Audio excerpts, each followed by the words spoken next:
Well, my name's Lynn Patterson. I think I'm your perpetual volunteer. I've done it for years, and I'm in lots of organisations. I volunteer with this group, which is Peer Support North East. I volunteer with Community Links, which is Gateshead Council, and that's working with people with learning disabilities. I volunteer at a drop-in once a fortnight. Up until recently, I worked with Your Voice Counts, and I was on the board at one point, again working with people with learning disabilities.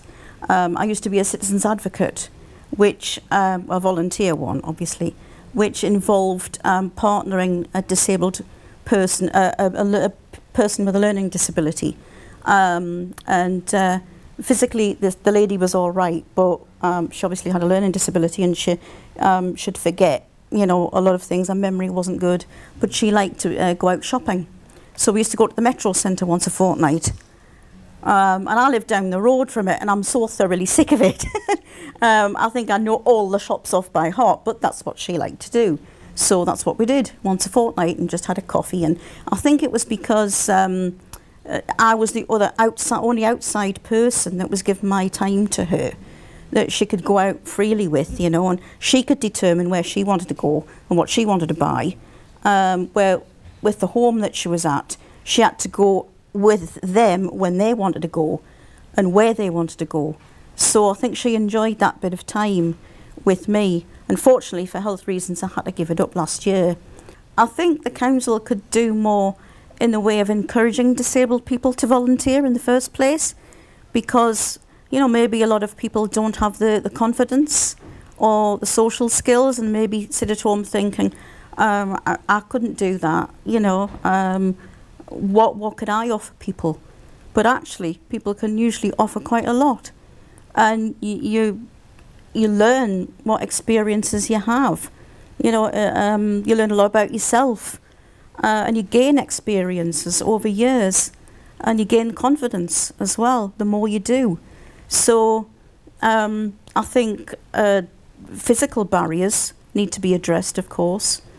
That's a really important thing. But I think, again, it's people's attitudes. You know, if the council were more proactive in encouraging disabled people to be volunteers, then I think they probably would, you know, and that would break down a lot of barriers for them. As a volunteer, yes, I've had the chance to go on a lot of courses, an NVQ level 2 in counselling. I took that certificate quite a few years ago.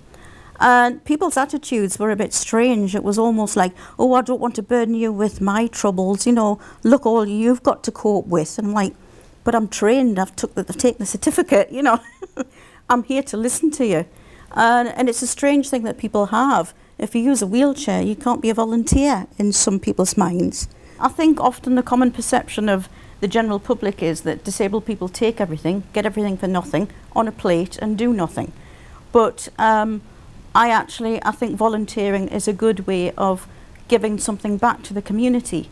You can't work because of your health, which is no fault of your own, but as I've said, you can do it as and when you feel well enough,